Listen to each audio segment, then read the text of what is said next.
Bible என்பது வெறும் ஆன்மீக புத்தகம் மட்டும்தான் என்று நினைப்பவர்களா நீங்கள்? இல்லை, துல்லியமான வரலாற்றின் ஆவணமாகும். பல நூற்றாண்டுகளாக நாத்திகர்களும் விமர்சகர்களும் எள்ளி நகையாடிய ஒரு பெயர் நேபுகாத்நேச்சர்.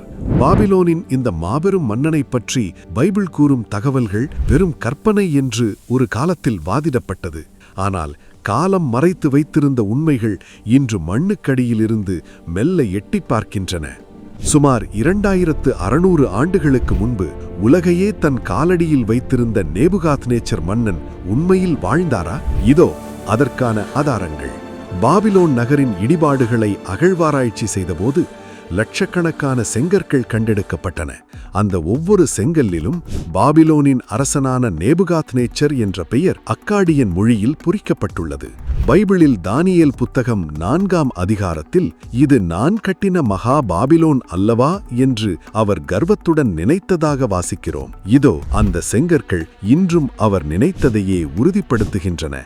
அது மட்டுமல்ல, இன்று பிரிட்டிஷ் அருங்காட்சியகத்தில் வைக்கப்பட்டுள்ள பாபிலோனிய காலவரிசை களிமண் பலகைகளை உற்று பாருங்கள்.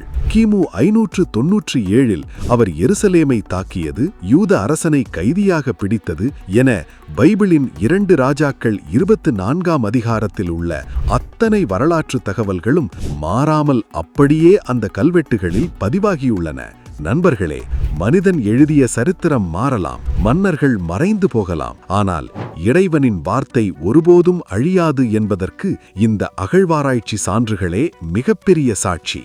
சிறை வைக்கப்பட்ட யூத அரசன் யோயாக்கீன் மன்னனுக்கு வழங்கப்பட்ட உணவு பட்டியல் முதற்கொண்டு இன்று அகழ்வாராய்ச்சியில் கிடைத்துள்ளது.